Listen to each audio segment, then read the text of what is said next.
Olá a todos e todas, sejam muito bem-vindas e bem-vindos à nossa quinta aula do curso Festa de Iemanjá, Patrimônio Vivo da cidade do Rio Grande, Educação Patrimonial nos e com os terreiros.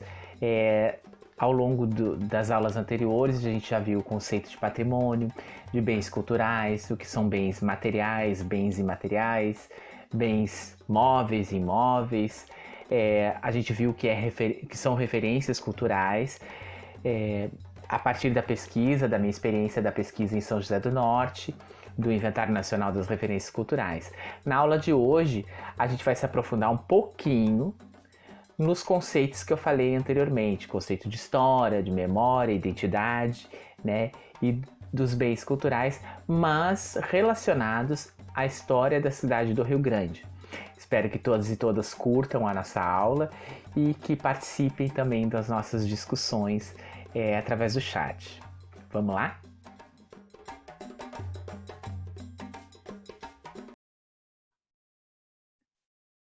Patrimônio cultural e a cidade do Rio Grande. Então, como eu já disse na aula de hoje, a gente vai falar um pouco da história da cidade do Rio Grande e dos bens culturais que a ela estão vinculados, né? Mas para isso a gente precisa pensar em cultura, memória, identidade, para então pensar nesses bens culturais.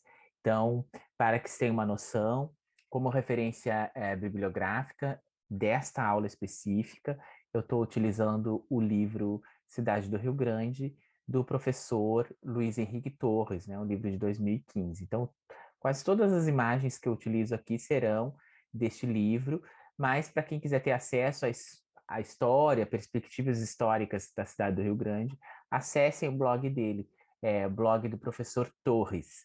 E ali você vai ter bastante história e curiosidades sobre o município, né? O professor Torres foi meu professor no curso de História aqui da FURG, né? E, e ele é referência, né, sobre a história do município da cidade do Rio Grande. Bom, e a história, né? Então, segundo Torres, né, com plena inserção geográfica na zona costeira do extremo sul do Brasil, o município do Rio Grande tem uma história do povoamento humano que recua aos últimos 5 milênios, com ocupação de grupos caçadores, coletores e coletores-pescadores, né? Que no último milênio também vão ter os grupos horticultores de florestas tropicais, ou seja, são grupos humanos que ocupam este território de forma sazonal, ou seja, por períodos, né? No mínimo há 5.000 anos, né? Então, há mais ou menos 5.000 anos atrás, se instalavam por aqui grupos de caçadores, né? E coletores, pescadores, porque aqui é uma região, né, com bastante água, né? Tanto da Laguna dos Patos, mas também água doce, né? Através dos rios, e aí esses grupos passavam longos períodos por aqui. E aí, por último, né, vão ter os horticultores, que são aqueles grupos que a gente costuma chamar dos indígenas, né, que vão se assentar em determinados territórios e vão aqui começar a cultivar, né, alimentos por alguns períodos, né, não se fixam de forma contínua, mas deixaram vestígios, né, materiais para que hoje conheçamos suas histórias. Então, são as chamadas tradições Umbu, que são essas de caçadores que eu falei primeiro, e depois as tradições Vieira e Tupi-Guarani. Vieira, mais vinculada à pesca, né? E Tupi-Guarani, já horticultores, né? Então, aqui você tem algumas imagens, né, do próprio livro do professor Torres, que vão mostrando os artefatos arqueológicos, né? Aquilo que as escavações arqueológicas aqui na região já encontraram, né? Que são pedras em formatos pontiagudos para corte da pesca e também dos animais para alimentação própria, vasilhas de cerâmica, né? Então significa que eram tradições que já tinham na cultura material a ideia de utilização de utensílios, né? Cachimbo, né? Então já uma sociedade que já se pensava, né, enquanto não apenas para comer e sobreviver. Então ali você tem um tipo de embarcação específica, né, encontrada ali naquele desenho para indicar que eram pescadores. Então tudo isso escavações, né, realizadas pelos cursos de arqueologia aqui da FURG e de outras universidades que já demonstraram pesquisas que a região do Rio Grande ela já foi ocupada muito tempo antes dos portugueses, né, do que é aquela história oficial. Então, a gente tem ali, sobretudo, a tradição vieira. Para quem conhece a geografia do município, sabe que entre os bairros Parque São Pedro e Parque Marinha Jardim do Sol, tem o Arroio Vieira, né? E por que o nome do Arroio é Vieira? Porque ali foram encontrados alguns artefatos arqueológicos, né, que apontam que um determinado grupo de pescadores que tinham a pesca como elemento se assentaram ali por determinados períodos, né, que foram as vasilhas, que foram outros artefatos que estão dispostos, né, tanto na FURG como em outros lugares museológicos da cidade, para que conheçamos um pouco dessas tradições autóctones, né? Tradições originárias desse lugar que veio a se constituir como a cidade do Rio Grande a partir da colonização portuguesa. E aí, a história oficial, né? Num cenário geopolítico de enfrentamento entre Portugal e Espanha, pelo controle, pelo controle do estuário da Laguna dos Patos, o início oficial do povoamento europeu ocorreu em 19 de fevereiro de 1937, portanto, uma cidade que oficialmente tem 284 anos, com a chegada da frota naval portuguesa comandada pelo brigadeiro José da Silva Paz, ao qual organiza uma comandância militar para governar o Rio Grande do Sul lusitano, né? Em 1751 surge então o poder público atual, é quando vai se instalar então a intendência, né, para se pensar uma cidade política, né, um território político. Então, é a instalação da vila, a partir daí a instalação da Vila do Rio Grande de São Pedro e da Câmara Municipal. E aí na imagem que está no livro, mas que também é do acervo da Biblioteca Rio-Grandense, temos aqui essa Rio Grande do século XVIII, né? 1737, portanto, século XVIII. Então, já se tem as primeiras construções. Então, eu não sei se vocês conseguem enxergar aqui a minha flechinha do mouse, temos aqui já construída a matriz, a igreja de São Pedro, de costas para a Lagoa dos Patos. Temos aqui algumas casas distribuídas, né, que vai até mais ou menos a altura da rua Pinto Lima, que a gente conhece hoje. Mais aqui nas mediações que vem em direção a a outra margem aqui da Lagoa dos Patos teriam um assentamento ali indígena, segundo a Luiz Henrique Torres, enfim. E em outras regiões da cidade se vai ter, então, o Forte Jesus Maria José. Então, se era um lugar de proteção do território, né? Por que era esse território do Rio Grande? Era que lá né, na escola a gente estuda o Tratado de Tordesilhas, que dividiu a América, né, em duas partes, a parte portuguesa e a parte espanhola. E Rio Grande do Sul ficou num alinhamento, numa linha imaginária, né, que ficou, não o Rio Grande do Sul, mas o território, né, da região sul da América, é, num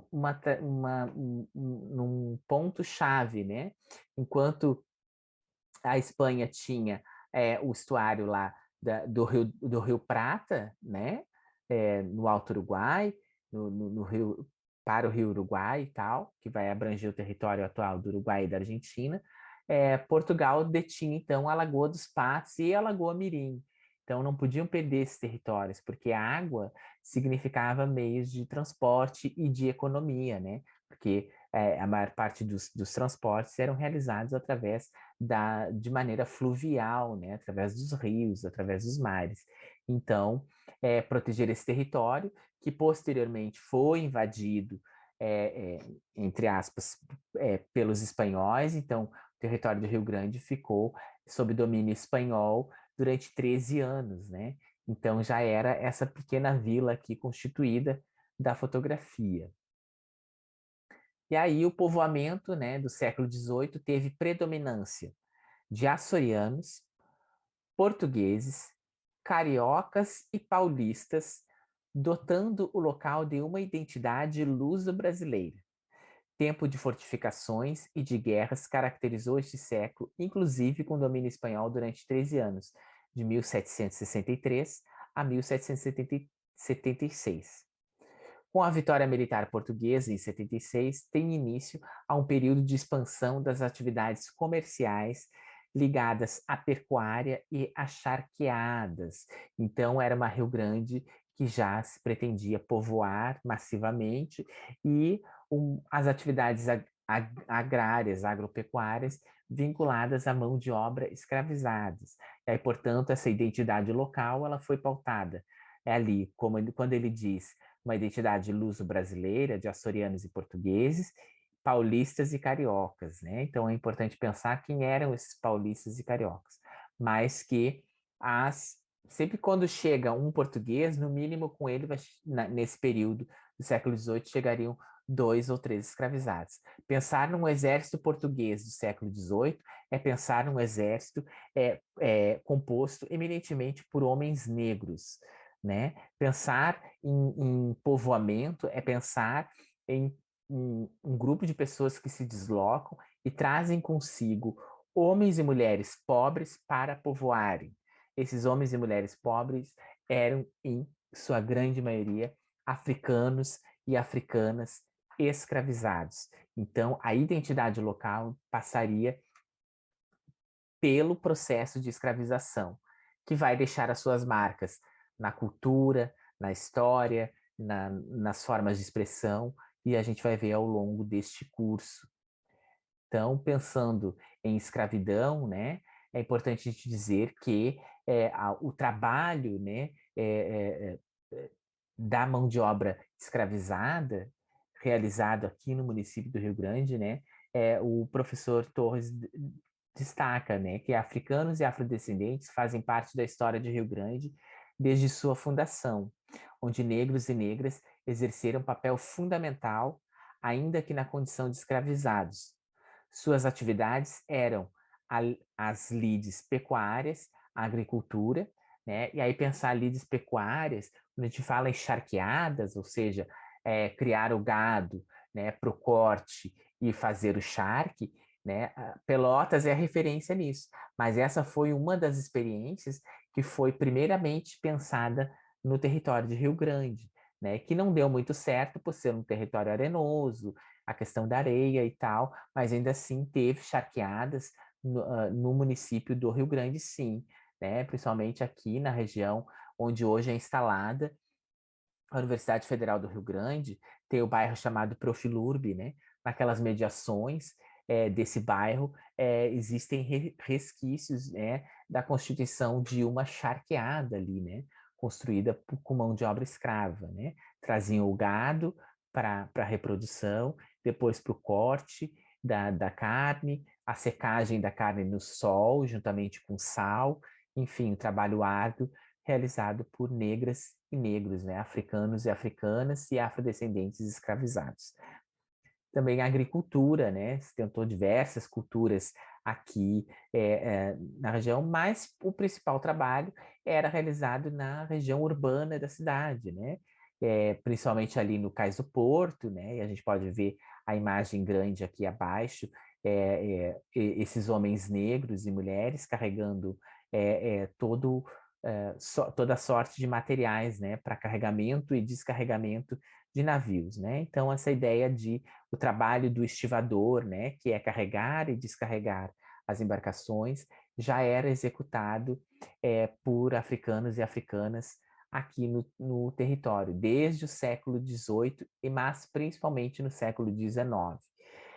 Nas atividades urbanas, né, é importante olhar aqui para o texto, né, construção civil. Então, todos os prédios do século XIX, XVIII e XIX foram construídos com mão de obra escravizadas, de homens e mulheres, né? Então, você pensa não só a Catedral de São Pedro, mas qualquer outro prédio construído foi construído por negros e negras. As pedras chegavam, principalmente via Lagoa dos Patos, né? E eles iam construindo, né? De diversas formas específicas, né? De arquitetura, eles construíram casarões, né? Muitos desses casarões em que eles não poderiam entrar. Então, foi construído com mão de obra escravas. Na imprensa, isso já mais especificamente no século XIX, a imprensa, né, ou seja, Rio Grande, por ser a cidade oficialmente mais antiga do estado do Rio Grande do Sul, então a imprensa do Rio Grande do Sul surge aqui. Então, os primeiros jornais lá do século XIX foram o trabalho de tipógrafo, né, foi realizado por negros e negras, né, principalmente homens negros. Por quê?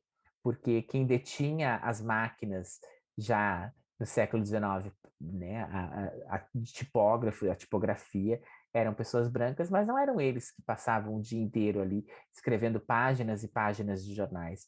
Eram esses africanos e africanas. O serviço de barbeiros, um trabalho forçado dos africanos realizados aqui era a questão da areia, né? Remover a areia. Quando a gente olha para a primeira imagem, que vê ali o centro histórico, né? Antes da criação do porto, a gente tinha muitas dunas, né? Então eles passavam dias inteiros carregando as areias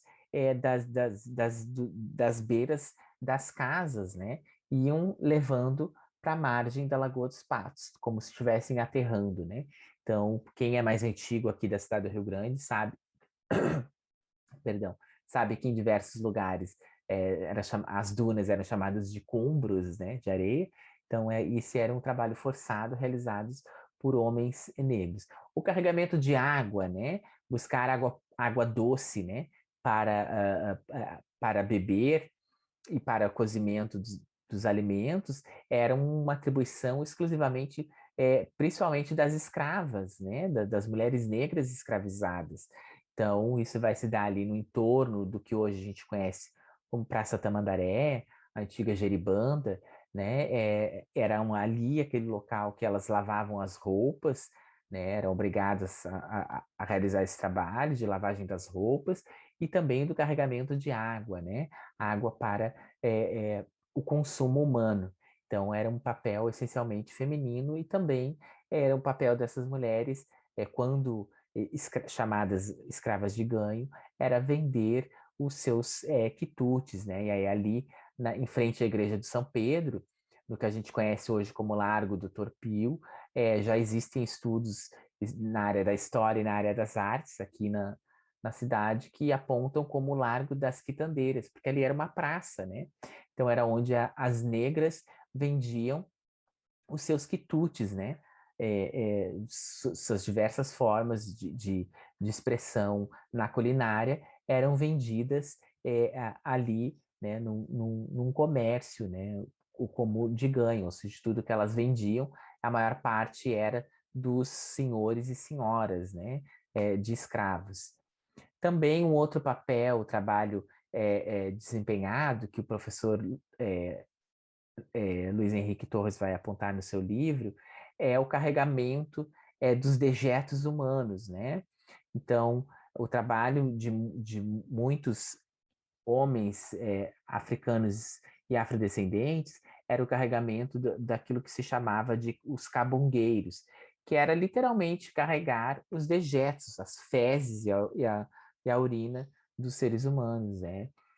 sem a mínima forma de segurança do que a gente pode pensar de saúde hoje, carregar esses dejetos para serem depositados longe das cidades, né? Então, um trabalho é forçado, e dentre tantos outros trabalhos, como eu já falei, como barbeiros, como agricultores, pescadores, o trabalho no porto, isso tudo era realizado por homens e mulheres, né? E elas também tinham um papel essencial na criação, né, dos filhos dos senhores e senhoras de escravos, né? Então, as amas de leite, isso tudo é realidade também da cidade do Rio Grande, né? Mas a contribuição africana, segundo Torres, vai dizer ali, ó, não se limita ao trabalho. Afinal, precisamos normalizar a ideia de que os navios não traziam escravos. Os navios trouxeram seres humanos, com seus modos de ser, pensar e agir no mundo. Trouxeram culturas, culturas africanas, e a partir delas formaram-se identidades. E aí, um grande marco do período do século XIX, da escravidão, e uma forma de resistência à escravidão, é a formação de quilombos, né? E aí, um deles que a gente tem resquício de história é a formação do quilombo do Negro Lucas, né? Que foi construído na Ilha dos Marinheiros. Então, tem relatos dos jornais do século XIX que falam, né, da fuga é, e da perseguição ao negro Lucas, onde ele, segundo o relato do jornal e da polícia, ele teria construído ali um quilombo por 10 anos, né? E nesse espaço tinha a questão da agricultura muito forte ali e formas de sociabilidades e de culturas realizadas. Não existe ainda resquícios arqueológicos, né? Existem estudos, esforços para encontrar algum resquício do quilombo do Negro Lucas, mas os jornais da época do século XIX falam dessa resistência. Portanto, quando se fala no quilombo do Negro Lucas, é falar na capacidade de resistência, né?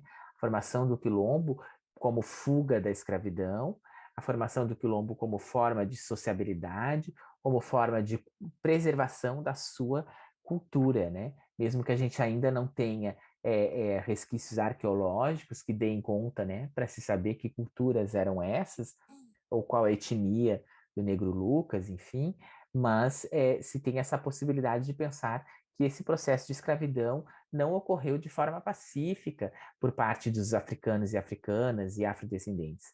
Né? Como eu falei no vídeo anterior, né, o Largo do Pelourinho, né, ali na Praça São José do Norte, em Rio Grande, que era um espaço também de resistência negra, né? Então, a gente pensar que as formas de resistência se dão de diversas maneiras, e dentre essas maneiras eram também a preservação das culturas. E aí aqui entra a nossa forma de falar, de andar, a nossa culinária. A gente tem as religiões de matriz africana, a gente entende, estudos antropológicos, históricos, já apontam, né, que o batuque no Rio Grande do Sul ele surge na cidade do Rio Grande, embora ainda não se tenha uma história definitiva de quando surgiu o primeiro terreiro, mas as primeiras formas de religião de matriz africanas no Rio Grande do Sul ocorreram no século XIX, na cidade do Rio Grande, né? Os primeiros terreiros, né? Como, aquilo que a gente entende como terreiro surge em Porto Alegre, mas as primeiras formas de religião, de cultuar os orixás, de cultuar as divindades negro-africanas, surgiram na cidade do Rio Grande. Aí, portanto, cultura, né? Religião, né? Não religião, mas culturas e mitologias, né? Existe a pesquisa que fala especificamente da escravidão na cidade do Rio Grande e no Rio Grande do Sul, que aponta que massivamente o território do Rio Grande do Sul foi consolidado pelas etnias de origem banto, né, de negros e negras, mas a religião ou as formas de culturas que se sobressaíram foram as de origem nagô e iorubá. E isso explica o porquê que o batuque do Rio Grande do Sul, né, em sua grande maioria, cultua orixá, fala os seus dialetos das suas cantigas são na linguagem iorubá, porque estão vinculadas a essas etnias. Então, pensar na escravidão na cidade do Rio Grande é pensar que os navios, mesmo que não chegando de África diretamente, isso é importante dizer, não chegaram navios negreiros, como a gente estuda na escola, mas chegaram navios do Rio de Janeiro, de São Paulo, do Nordeste, para o porto de Rio Grande, trazendo desses lugares seres humanos para serem escravizados aqui. E isso explica a história de surgimento, uma das histórias de surgimento do batuque no Rio Grande do Sul, que ele teria surgido a partir de uma africana vinda do Maranhão, né, escravizada, né, um dos mitos fundadores do batuque. Existe outro vinculado ao príncipe Custódio. Enfim, são histórias que vão se consolidando, mas que trazem uma bagagem de uma memória ancestral africana que é preservada, já vista que a cidade do Rio Grande é hoje uma das cidades com maior número de terreiros de batuque e de umbanda no estado do Rio Grande do Sul e também o maior número de pessoas autodeclaradas como pertencentes a essas religiões, segundo os dados do IBGE, né, a nível nacional, né, só vai perder para as grandes capitais, né, do país, né, Salvador, Rio de Janeiro, São Paulo, e aí das cidades de médio porte, a cidade do Rio Grande se destaca como o maior número de pessoas autodeclaradas professantes das religiões de matrizes africanas, sejam Umbanda, Batuque ou Candomblé. Bom, cultura, né? E aí pensando, né, que o território da cidade do Rio Grande foi constituído e construído pelos povos umbus, Vieira, Tupi-Guarani, africanos bantos e sudaneses, né? Sudaneses são esses que falam línguas jeje e línguas iorubás. E por europeus, açorianos e portugueses, dentre outros, é necessário pensarmos que nesse território desenvolveram-se culturas, né? Pensarmos cultura como um elemento ativo constituída por meio de uma relação dialética do aspecto simbólico expressivo do comportamento humano e, como tal, sensível às mudanças sociais, que é aquilo que eu falei a partir da citação do Burke lá no início, né? São tradições que não são rígidas, porque elas também vão receber influências das outras etnias, das outras culturas, e vão ressignificando ao longo do tempo. E é assim que a gente, a cidade do Rio Grande, precisa se pensar, não como uma cidade fundada por portugueses e de cultura luso-brasileira, mas como uma cidade de culturas híbridas, né? Com influências indígenas, com influências africanas, com influências europeias, né? Antes tanto do período colonial, mas também do período republicano. E aí a gente tem essa grande tessitura cultural, né, de chegar na Ilha dos Marinheiros e ver uma tradição que eu não consigo ver no restante da cidade, de chegar lá no Povo Novo e ver uma tradição que raramente se vê aqui no centro urbano da cidade. Chegar em Pelotas, né, atravessar uma ponte e ver que lá existem coisas que aqui não existem, né? Embora essas culturas passaram por aqui para construir a cidade de Pelotas. Enfim, é pensar que as culturas são uma efervescência, né? Que a gente vai adquirindo, absorvendo e ressignificando ao longo do tempo. Então, a aula de hoje pensar essas culturas, né, como o conjunto de significados, como se colocou a citação de Sandra Pesavento, né? E aqui esse conjunto de significados, eles vão estar nas formas de expressão, na culinária, né? Por que a anchova assada? Por que a anchova assada naqueles espetos de madeira?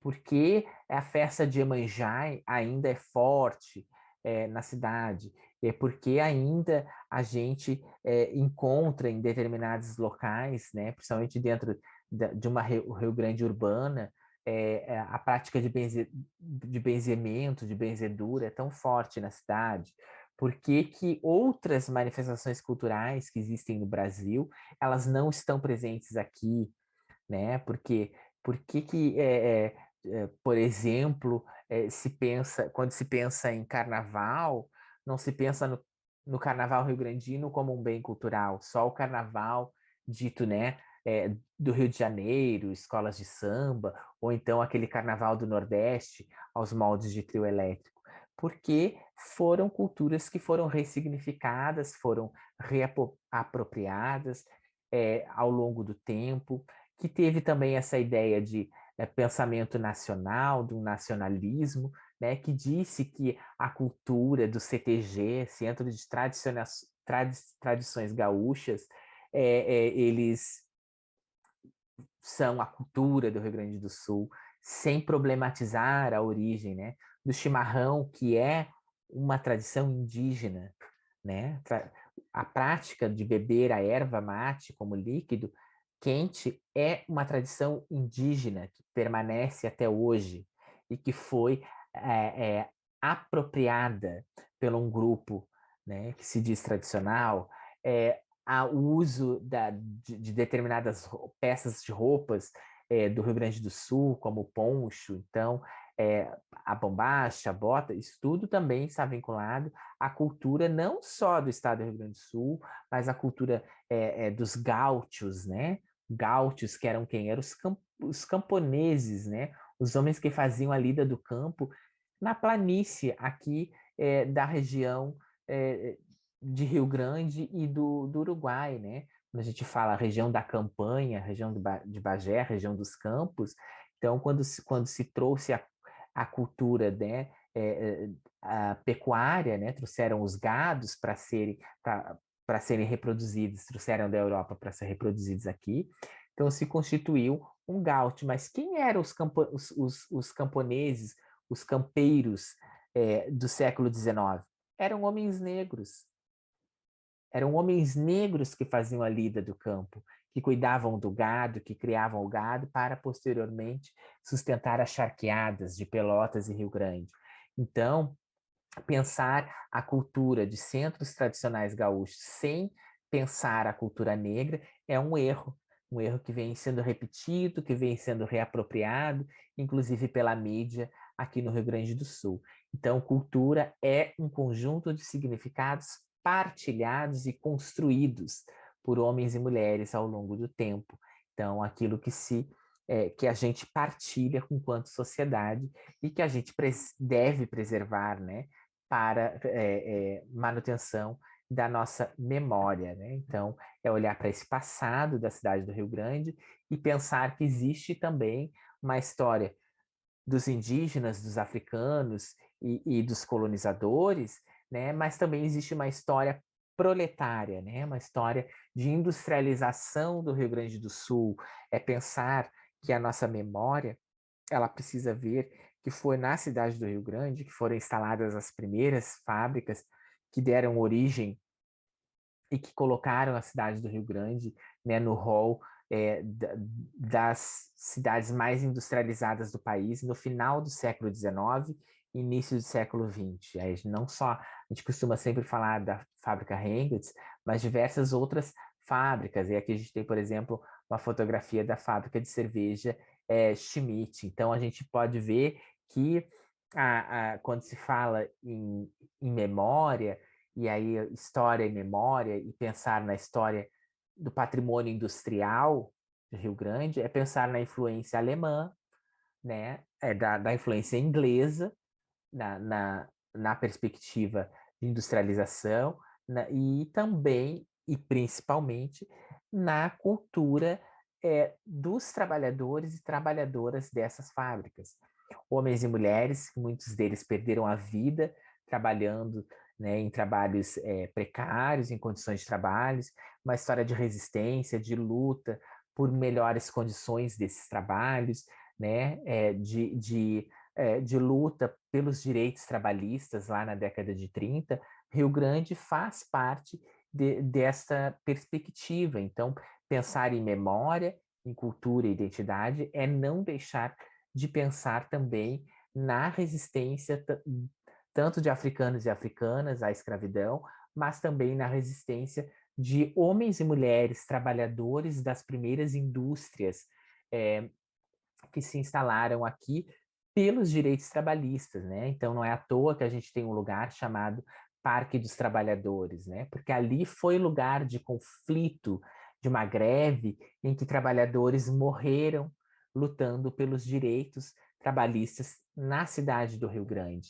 Então é pensar nessa memória dos proletários, né, que construíram essa cidade. Se a gente tem um pórtico, né, que simboliza a entrada da cidade, o símbolo dele faz referência a uma máquina de costura, se referindo ao auge da indústria têxtil no município, a gente tem que pensar quem eram as pessoas que mantinham em pé essa indústria têxtil, que eram, em sua grande maioria, mulheres, homens e mulheres, mas, sobretudo, mulheres trabalhando na tecelagem, no curtume, enfim, diversas formas de divisão do trabalho dentro do complexo daquilo que a gente conhece como fábrica Hengitz. Então, a memória vinculada à cidade do Rio Grande, ela precisa ser pensada nesta perspectiva de que a história do patrimônio industrial não é a história dos donos da fábrica, mas a história dos donos da fábricas e dos e das trabalhadoras e trabalhadores que resistiram, que lutaram pelos nossos direitos. A memória da escravidão na cidade do Rio Grande não é só a memória de quem escravizou, né, de quem, através de uma lei áurea, teria supostamente libertado, mas a história da resistência de homens e mulheres que lutaram contra essa escravidão de diversas maneiras possíveis. Né? É pensar nos movimentos abolicionistas que existiram aqui na cidade.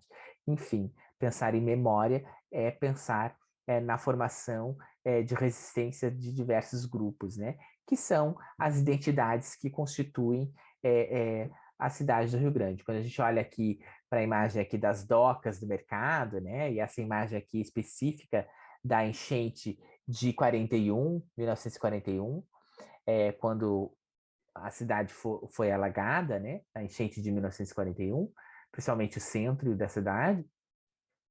A gente sempre olha ali para as docas, né?